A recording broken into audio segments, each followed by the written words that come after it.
This book is not a field guide, nor fiction about birds, but rather a book with well-researched real-life observations and facts about birds on the African continent, south of the Sahara Desert.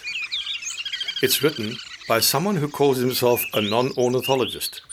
When reading the book, one realizes that his passion for birding, traveling, learning, writing, and the African continent turned the writer into an exceptional and highly regarded author of birding books. Rupert Watson qualified as a lawyer in England, but managed to find work in East Africa. He spent more than 40 years in Kenya, from where he could travel to other African countries to pursue his fascination with birds. This book reflects his encounters with some of the unique birds of the African continent. Although well-researched and scientifically calibrated, the descriptions found in the book are based on his own practical and unique experiences with these birds. 15 pages of well-written explanations about the different zoo geographical regions of the world puts the African continent in perspective with regards to the selected bird descriptions that are to follow. Chapter 2 contains fascinating information about 24 bird families endemic to the region.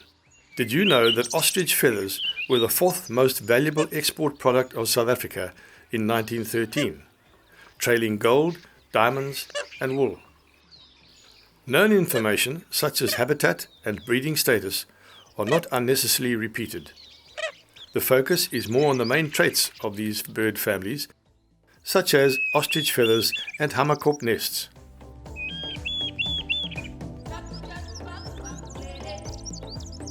Why are the ground hornbills so different from other hornbills?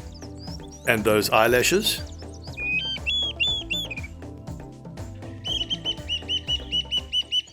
Nearly 5 pages are dedicated to the lesser-known Peacocks, which is part of the book's title.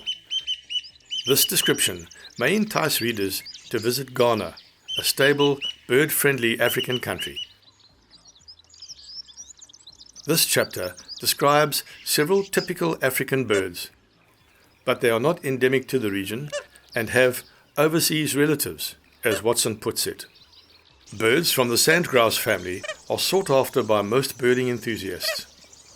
Watson explains and compares the eating and drinking habits of these birds in detail. It will make you look differently at them when you visit the semi-desert areas of southern Africa again.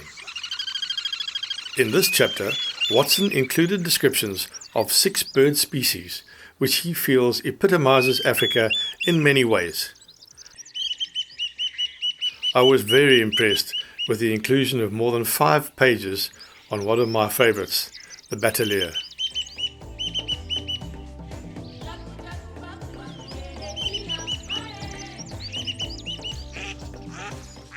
The people and publications that inspired Watson to write this book are well documented in the penultimate chapter. It's not just a reference list, but another well-documented chapter about these authors and their work on African birds. All in all, this simple-looking book is the result of a lifelong passion. The author can feel proud and satisfied about his efforts to put his bird experiences in writing.